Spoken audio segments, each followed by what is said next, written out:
Sourate 19, Marie. Au nom d'Allah, le miséricordieux, celui qui fait miséricorde. Kaf, Ha, Ya, Ain, Sad. Voici le récit de la miséricorde de ton Seigneur envers son serviteur Zacharie, lorsqu'il invoqua son Seigneur à voix basse et dit: Seigneur, mes os ont faibli et ma tête s'est couverte de cheveux blancs. Cependant, Seigneur, je n'ai jamais été déçu en t'invoquant. Je redoute le comportement de mes héritiers après ma mort, et ma femme est stérile. Accorde-moi par un effet de ta grâce un successeur qui héritera de moi et de la famille de Jacob. Et fais, Seigneur, qu'il soit agréé. Ô Zacharie, nous t'annonçons un fils dont le nom sera Jean. À personne avant lui nous n'avons donné ce nom. Seigneur, comment aurais-je un fils alors que ma femme est stérile et que je suis parvenu à un âge avancé? Ton Seigneur en a décrété ainsi. Ceci m'est facile. Je t'ai auparavant créé alors que tu n'étais rien. Seigneur, donne-moi un signe. Ton signe sera que tu ne pourras parler aux gens durant 3 jours, bien que tu sois en bonne santé. Il quitta alors son lieu de prière, se présenta à son peuple, et leur fit signe de célébrer la gloire d'Allah à l'aurore et au crépuscule. Ô gens, attache-toi au livre avec application. Nous lui avons donné la sagesse dès l'enfance, ainsi que de la tendresse et la pureté, par un effet de notre grâce. Il était pieux, bon envers ses parents, et n'était ni orgueilleux ni désobéissant. Que le salut soit sur lui le jour de sa naissance, le jour de sa mort et le jour de sa résurrection. Rappelle dans le livre le récit de Marie, lorsqu'elle s'isola de sa famille en un lieu situé à l'est et mit un voile entre elle et les siens. Nous lui envoyâmes alors notre esprit Gabriel, qui se présenta à elle sous la forme d'un homme parfait. Elle dit: Je cherche refuge contre toi auprès du miséricordieux, si toutefois tu le crains. Je ne suis qu'un envoyé de ton Seigneur, chargé de te faire don d'un fils pur. Comment aurais-je un fils, alors qu'aucun homme ne m'a jamais touché, et que je ne suis pas une débauchée? Il en est ainsi. Ton Seigneur a dit: Cela m'est facile. Ceci afin que nous fassions de lui un signe pour les hommes, et une miséricorde de notre part. Et ceci est déjà décrété. Elle fut alors enceinte de l'enfant, et se retira avec lui en un lieu éloigné. Puis les douleurs de l'accouchement la contraignirent à s'adosser au tronc d'un palmier. Et elle dit: Malheur à moi, j'aurais préféré mourir avant cet instant et être totalement oubliée. L'ange qui se trouvait en contrebas l'appela et lui dit: Ne t'afflige point, ton Seigneur a placé à tes pieds un ruisseau. Secoue vers toi le tronc du palmier, il en tombera sur toi des dattes fraîches et mûres. Mange, bois et réjouis-toi. Si tu vois quelqu'un, signifie-lui: J'ai fait vœu de silence au miséricordieux, je ne parlerai donc aujourd'hui à aucun être humain. Puis elle revint auprès des siens en portant l'enfant. Ils dirent: Ô Marie, tu as fait une chose affreuse. Ô sœur d'Aaron, ton père n'était pas un dépravé et ta mère n'était pas une fornicatrice. Elle désigna alors l'enfant, et ils dirent: Comment parlerions-nous à un enfant dans son berceau? L'enfant répondit: Je suis le serviteur d'Allah. Il m'a donné le livre et a fait de moi un prophète.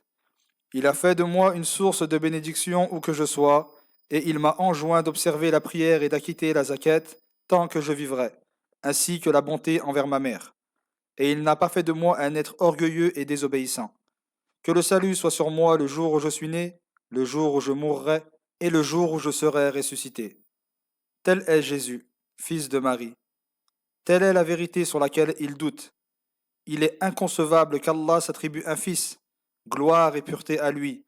Lorsqu'il décide une chose, il dit seulement soit, et elle est. Allah est mon Seigneur et le vôtre, adorez-le donc. Telle est la voie droite. Par la suite, les factions divergèrent entre elles. Malheur aux mécréants quand ils assisteront à l'avènement d'un jour terrible, comme ils entendront et verront bien le jour où ils viendront à nous. Mais aujourd'hui, les transgresseurs sont dans un égarement manifeste. Avertis-les du jour du regret, lorsque tout sera accompli, alors qu'ils vivent encore aujourd'hui dans l'insouciance et la mécréance.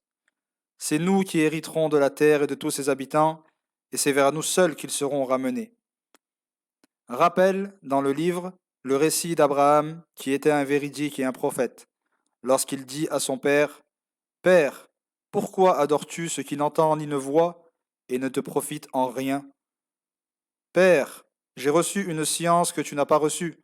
Suis-moi afin que je te guide sur une voie droite. Père, n'obéis pas à Satan, car Satan a désobéi au miséricordieux. Père, je crains qu'un châtiment venant du miséricordieux ne te frappe et que tu ne deviennes un suppôt de Satan.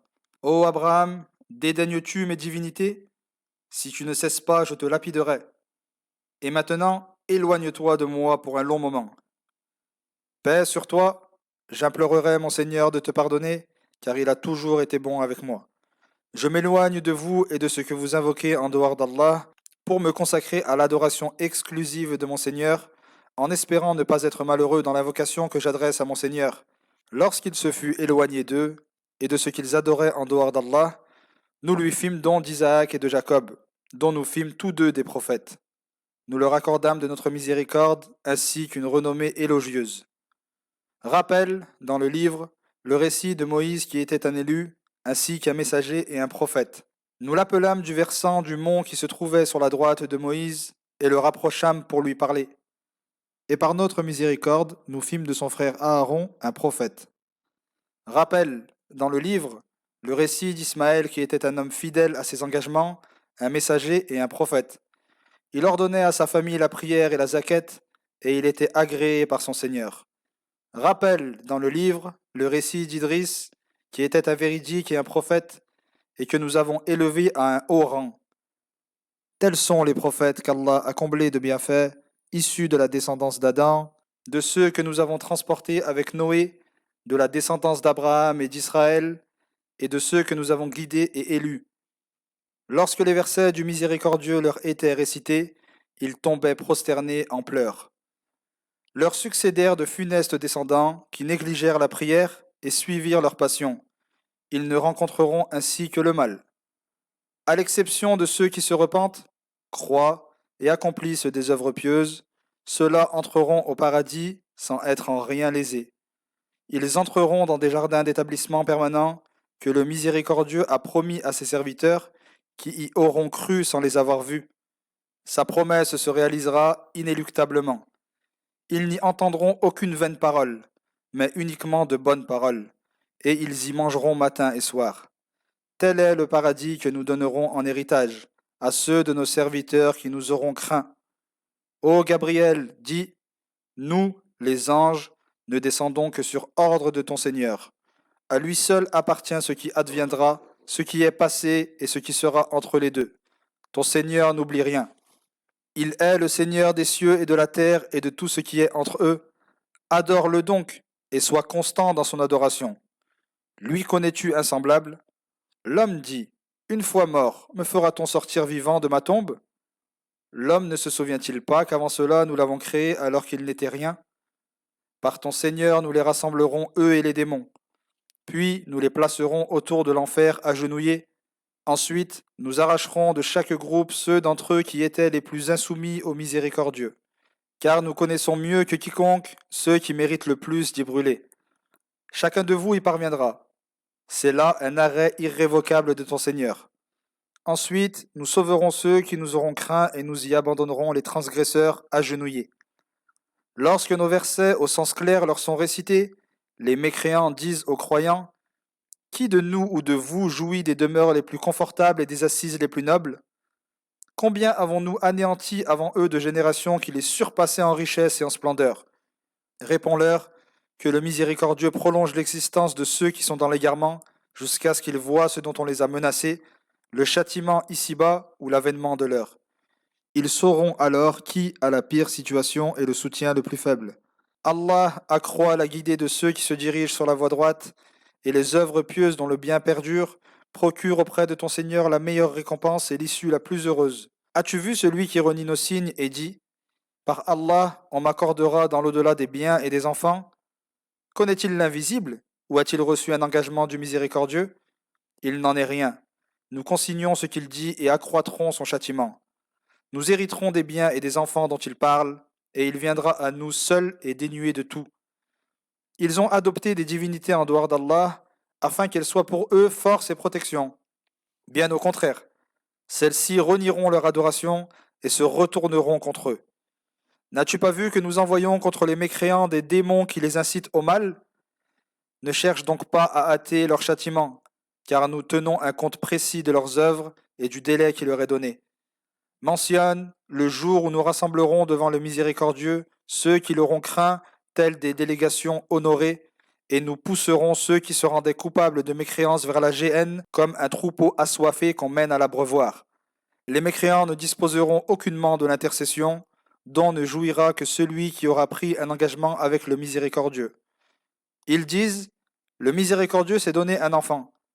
Vous proférez là une chose abominable. Peu s'en faut qu'à ces mots les cieux ne se déchirent, que la terre ne se fende et que les montagnes ne s'écroulent, du fait qu'ils ont attribué un enfant au miséricordieux, alors qu'il ne s'y est nullement au miséricordieux d'avoir un enfant. Tous ceux qui peuplent les cieux et la terre se présenteront devant le miséricordieux en serviteurs. Il les cerne de sa science et connaît parfaitement leur nombre.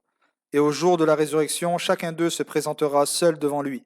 Le miséricordieux suscitera l'amour en faveur de ceux qui croient et accomplissent des œuvres pieuses. Nous avons facilité la lecture et la compréhension du Coran en le révélant en ta langue, afin que tu fasses bonne annonce à travers lui aux pieux et que tu avertisses ceux qui sont querelleurs et sourds à la vérité. Que de générations mécréantes avant eux avons-nous anéanties? En vois-tu un seul survivant? Ou en entends-tu le moindre murmure?